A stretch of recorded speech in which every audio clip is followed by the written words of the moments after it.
ముందుగా మనం ఇక్కడ నాగుల చవితి, నాగుల పంచమి గురించి అయితే తెలుసుకుందాము. నాగుల పంచమి అనేది శ్రావణ మాసంలో వస్తుంది. అదిను పంచమి రోజున వస్తుంది కాబట్టి నాగుల పంచమి అని. అలాగే కార్తీక మాసంలో చవితి రోజున వస్తుంది కాబట్టి నాగుల చవితి అని అంటాము. ఇక్కడ మనము ఈ నాగుల పంచమి గురించి మాట్లాడదాం. పూర్వకాలంలో ఒక వ్యక్తి నాగలి ఎత్తకూడదంట. మామూలుగా అయితే ఎప్పుడు నాగుల పంచమి రోజు అతనికి తెలియక ఇలా నాగలి ఎత్తి పొలం దున్నేటప్పుడు పాము గుడ్లు చనిపోయాయి.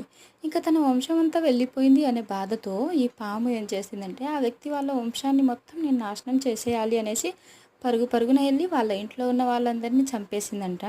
చంపేసిన తర్వాత ఆ వ్యక్తి తన కూతురికి పెళ్లి చేశాడంట వేరే ఊర్లో. అక్కడికి కూడా వెళ్ళి ఆ అమ్మాయిని కూడా చంపేయాలని వెళ్ళిందంట.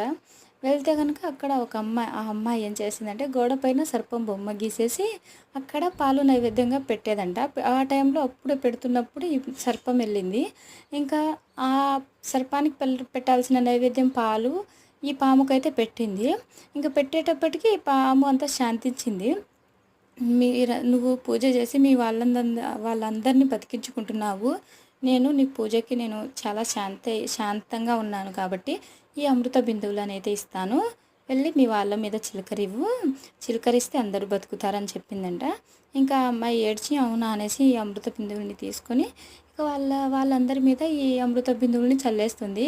ఇంకా అందరూ హ్యాపీ. ఇక ఇలా జరుగుతుంది. అందుకనేసి నాగుల పంచమి రోజు పొలం దున్నకూడదు, నాగిలి ఎత్తకూడదు అనే సామెత కూడా ఉంది.